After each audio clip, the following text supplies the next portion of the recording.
ఒక్కసారి కొమ్మూరి గోల్డ్ కి కాల్ చేయండి. తాకట్లో ఉన్న మీ బంగారాన్ని విడిపించి మార్కెట్ ప్రైస్ కి వాళ్ళు కొనుక్కుని మిగతా డబ్బులు మీకు ఇచ్చేస్తారు. హాయ్ హలో నమస్తే, వెల్కమ్ టు మనం టీవీ. చట్ట వ్యతిరేకమైన పనులు చేస్తే ఖచ్చితంగా శిక్ష తప్పదు, వాళ్ళ పేర్లన్నీ రెడ్ బుక్ లో రాస్తామని చెప్పేసి నారా లోకేష్ గారు పాదయాత్ర టైంలో చెప్పడం జరిగింది. ఇప్పుడు సేమ్ వేలో రోజా గారు అయితే బ్లూ బుక్ అంటున్నారు. దీనిపైన మరిన్ని అప్డేట్స్ తెలుసుకుందాం. ఇప్పుడు మనతో ఉన్నారు ప్రముఖ సీనియర్ జర్నలిస్ట్ భరత్ రెడ్డి గారు.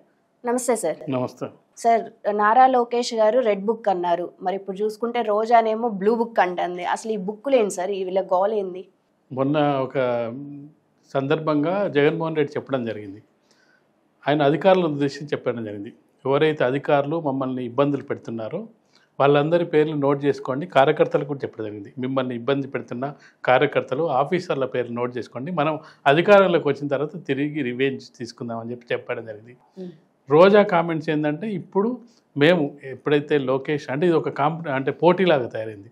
గతంలో అయితే లోకేష్ తీసుకురావడం జరిగింది రెడ్ బుక్, చట్ట వ్యతిరేకంగా పనిచేస్తున్నారు, మా కార్యకర్తలపై దాడులు చేస్తున్నారు, కేసులు పెడుతున్నారు, వీళ్ళందరినీ మేము నోట్ చేసుకుంటున్నాం, మేము అధికారంలోకి వచ్చిన తర్వాత వీళ్ళందరినీ చట్టపరంగా చర్యలు తీసుకుంటామని చెప్పి లోకేష్ పాదయాత్ర సందర్భంగా చెప్పిన దాన్ని ఇప్పుడు ఎవరు చూసినా ఏమంటారంటే, రెడ్ బుక్లో నా పేరుందా, నా మీద కేసులు పెడుతున్నారని వైసీపీ రాంబాబు కూడా, వైసీపీ సీనియర్ నాయకుడు రాంబాబు కూడా ఒక సందర్భంగా అడగడం జరిగింది, మీ బుక్లో ఎవరెవరు ఉన్నారు, మీరు అరెస్ట్ చేసేవాళ్ళు. ఎందుకంటే ఇటీవలి కాలంలో మొదటి 6 నెలల వరకు ఎలాంటి కక్ష సాధింపు రాజకీయాలు లేకుండానే వైసీపీ టీడీపీ ప్రభుత్వం కూడా పనిచేయడం జరిగింది. ఎవరి మీద కేసులు కానీ ఏమీ లేవు. ఆ సందర్భంలో కొంత టీడీపీ కూటమి ప్రభుత్వం మీద కొంత విమర్శలు కూడా రావడం జరిగింది.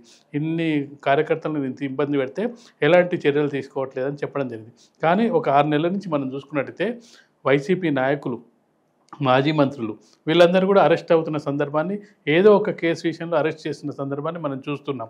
లిక్కర్ స్కామ్ అనో లేకపోతే మిగతా స్కామ్లో, లేదంటే అధికారులు కూడా పిఎస్ఆర్ అంజనేయులు లాంటి అధికారులు వీళ్ళందరూ ఏదో సందర్భంలో అరెస్ట్ అవుతున్న సందర్భంగా వైసీపీ నాయకులు చెప్తున్నది ఏంటంటే, ఇది కక్ష సాధింపు చర్య, మా ప్రభుత్వం మా నాయకుల మీద కక్ష సాధింపు చేస్తున్నారు, మమ్మల్ని అక్రమంగా అరెస్ట్ చేస్తున్నారు, అక్రమ కేసులు నమోదు చేస్తున్నారు అనేది వాళ్ళ ఆరోపణ.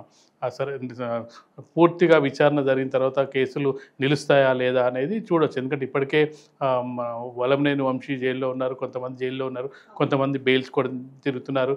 విడుదల రజనీ మీద కేసు నమోదైంది, మిథున్ రెడ్డి, అలాగే చూసుకున్నట్టయితే వీళ్ళందరి మీద కేసులు నడుస్తున్న సందర్భంగా ఇదంతా కక్ష సాధింపు చర్య అని చెప్పే ప్రయత్నం వైసీపీ చేస్తుంది. అది నిజానిజాలు తేటతెల్లం చేయాల్సింది దర్యాప్తు సంస్థల్లో వీళ్ళు ఎంతవరకు సాక్ష్యాలు సబ్మిట్ చేస్తారనేది వేరే విషయం. అదే ఈలోపు ఈ బుక్ల విషయం అనేది మీరు అన్నట్టుగా బుక్లది కొత్త పంచాయతీ వచ్చింది. బుక్లు మీరు ఒక బుక్ స్టార్ట్ చేసి అందులో నేమ్స్ నోట్ చేసుకున్నారు కదా, మేము కూడా. మరి జగన్మోహన్ రెడ్డి గారు ఏమో వైట్ బుక్ అంటున్నారు, రోజా గారు ఏమో బ్లూ బుక్ అంటున్నారు. అంటే 2 బుక్స్, అంటే వాళ్ళు ఒకటి బుక్ పెట్టినట్టు వీళ్ళు 2 అంటే జగన్మోహన్ రెడ్డి పెట్టే బుక్ అధికారులకు సంబంధించిన బుక్ అయి ఉంటుంది, బ్లూ బుక్ అనేది రాజకీయ నాయకులకు సంబంధించిన, అంటే ఆ క్లారిటీ మనకి ఇవ్వలేదు, మనం అర్థం చేసుకోవాల్సిన అవసరం ఉంటుంది. ఎందుకంటే జగన్మోహన్ రెడ్డి నాయకుల కంటే కూడా అధికారులను బాగా టార్గెట్ చేయడం జరిగింది. అధికారులు ఎవరైతే మా కార్యకర్తల మీద తప్పుడు కేసులు పెడుతున్నారో, మా కార్యకర్తలను వేధిస్తున్నారో ఆ అధికారుల పేర్లు మీరు నోట్ చేసుకోండి, ప్రతి గ్రామంలో నోట్ చేసుకోండి, అవన్నీ కూడా మనం అధికారంలోకి వచ్చిన తర్వాత తిరిగి వాళ్ళని ఎక్కడ ఉంచాలని అక్కడ ఉంచుతాం, 7 సముద్రాలు దాటైనా వాళ్ళని పట్టుకొద్దామనే ఒక కామెంట్ కూడా చేయడం జరిగింది. కాబట్టి ఇప్పుడు రోజా గారి కామెంట్ ఏంటంటే, నాయకుల మీద కోసం బ్లూ బుక్ పెట్టినట్టు.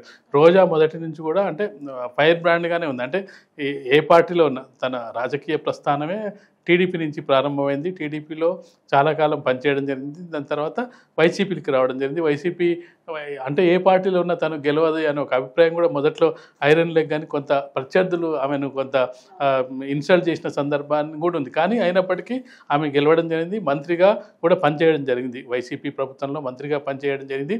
ఆ సమయంలో ఫైర్ బ్రాండ్తో పాటుగా కొంత వివాదాస్పదంగా కూడా చాలా సందర్భంలో మారడం జరిగింది. అంటే కొంతవరకు అసభ్యకరమైన పదాలు వాడుతుంటుంది, దూషిస్తుంటుంది, ఇలాంటి కామెంట్లు కూడా రోజా ఎదుర్కోవడం జరిగింది.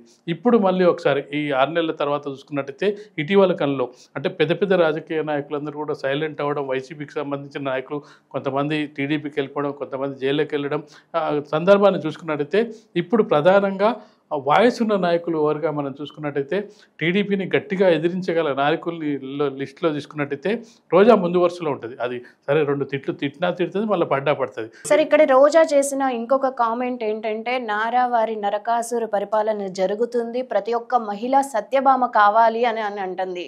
అంటే ఏ సన్నివేశంలో ఈ వ్యాఖ్యలు చేసింది?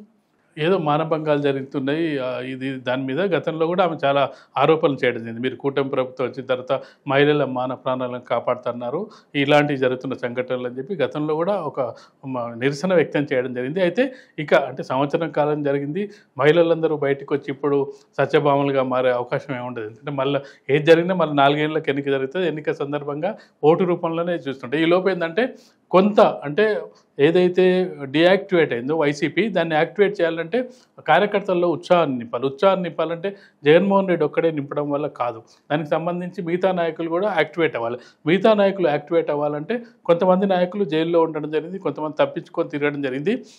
ఇలా యాక్టివేట్ అవ్వడంలో రోజాకు మొదటి నుంచి కూడా మంచి పేరు ఉంది. అంటే ఏ విధంగా అయినా ప్రత్యర్థులను ఢీకొనే శక్తి సామర్థ్యాలు రోజాకు మంత్రిగా ఉన్నా, లేదంటే నా పార్టీ నాయకురాలుగా ఉన్నా ఆమె శక్తి సామర్థ్యాలు చూపిస్తుంది. అంటే ఫైర్ బ్రాండ్గా పేరు ఆమెకుంది. ఆమె ఏ విధంగా అయినా పార్టీని ప్రొటెక్ట్ చేసి, అంటే ఏ రాజకీయ పార్టీ అయినా తమ నాయకులు తమ పార్టీని ప్రొటెక్ట్ చేయాలి, తమ పార్టీ తరఫున వాయిస్ వినిపించాలనే అవకాశాలు కల్పిస్తుంటారు. అందులో రోజా ఆ అవకాశాలను అందిపుచ్చుకుంది. సినీ నటిగా గ్లామర్ ఉన్న, గతంలో గ్లామర్ ఉంది కాబట్టి పరిచయం అక్కర్లేని వ్యక్తి రోజా. అంటే దాదాపు ఆంధ్రప్రదేశ్ ప్రజలందరికీ, తెలుగు ప్రజలందరికీ పరిచయమే. దాంతోపాటు రాజకీయ నాయకులుగా ఉన్న సందర్భంగా మంత్రిగా పనిచేసిన అనుభవం ఉంది కాబట్టి పాలిటిక్స్ మీద అవగాహన ఉంది. అంటే చాలామంది మహిళలకు పాలిటిక్స్ మీద కొంత అవగాహన తక్కువ ఉంటుంది, కానీ రోజా విషయంలో పూర్తిగా పాలిటిక్స్ మీద అవగాహన ఉంటుంది. విమర్శలు ఎప్పుడు చేయాలి, ఎక్కడ చేయాలి, ఎవరి మీద చేయాలి, వాక్చాతుర్యంతో పాటు విమర్శలు ఘాటుగా చేసే సామర్థ్యంగా ఉంది. అంటే కొన్ని సందర్భాల్లో మహిళలు ఘాటుగా మాట్లాడినప్పటికీ హార్ట్ కామెంట్స్ చేయడానికి కొంత వెనుకంజ వేస్తారు. ఈమె అన్ని రకాల్లో హార్ట్ కామెంట్స్ చేస్తుంది, ప్రత్యర్థుల్ని ఏమంటారు ఛాలెంజ్ చేసే ఇది ఉంటుంది. ఇవన్నీ కూడా రోజా దగ్గర ఉన్నాయి. కాబట్టి రోజా ఇప్పుడు ఈ బ్లూ బుక్ అనే దాన్ని ఎందుకు తీసుకొచ్చిందంటే, మీరు ఏదైతే మా మీద కేసులు పెట్టడానికి మీరు రెడ్ బుక్ను తయారు చేసుకున్నారో, మేము కూడా బ్లూ బుక్ ద్వారా ఎవరైతే ఇప్పుడు మా కార్యకర్తల మీద కానీ మా పార్టీ నాయకుల మీద కానీ అక్రమిక కేసులు పెడుతున్నారో వాళ్ళందరూ కూడా మేము నోట్ చేసుకుంటాం, మేము అధికారంలోకి వచ్చిన తర్వాత. ఎందుకంటే 5 ఏళ్ల తర్వాత అధికారంలోకి మేమే వస్తామని చెప్పి జగన్మోహన్ రెడ్డి వాళ్ళ కార్యకర్తలకు భరోసా ఇస్తున్నాడు. ఎందుకంటే కార్యకర్తలు జారిపోకుండా ఉండడానికి ప్రతి పార్టీ నాయకుడు కూడా భరోసా ఇచ్చే ప్రయత్నం చేస్తుంటాడు. కాబట్టి అంటే పార్టీ అనేటప్పుడు ఖచ్చితంగా కూడా వాళ్ళకు పోరాడుతుంటారు, నమ్మకం కూడా ఉంటుంది మా పార్టీ 5 ఏళ్ల తర్వాత. ఎందుకంటే గత సందర్భంలో జగన్మోహన్ రెడ్డి చెప్పడం జరిగింది, ఆ సంవత్సరం గడిచిపోయింది, మరో 4 ఏళ్ళు అయితే మనమే పవర్లోకి వస్తామని చెప్పడం జరిగింది. కాబట్టి ఖచ్చితంగా కూడా మళ్ళీ అధికారంలోకి రావాలంటే పార్టీ నాయకులంతా యాక్టివేట్ అవ్వాలి. ప్రభుత్వం చేస్తున్న ఏమన్నా ఉంటే వాటిని విమర్శించడానికి ఇలాంటి నాయకులు కావాలి. కాబట్టి రోజా లాంటి నాయకులు ఖచ్చితంగా వైసీపీలో ఫైర్ బ్రాండ్గానే ఉంటారు. ఏ సమస్య వచ్చినా స్పందించే అవకాశం. ఒకటి అంబటి రాంబాబు కూడా వాక్చాతుర్యం ఉన్న వ్యక్తే. ఇటీవలి కాలంలో మనం చూసుకున్నట్టయితే అంబటి రాంబాబు వాయిస్ ఎక్కువగా వినిపిస్తుంది, ఇటీవలి కాలంలో రోజా వాయిస్ కూడా మనకు ఎక్కువ వినిపిస్తుంది. Right, thank you sir.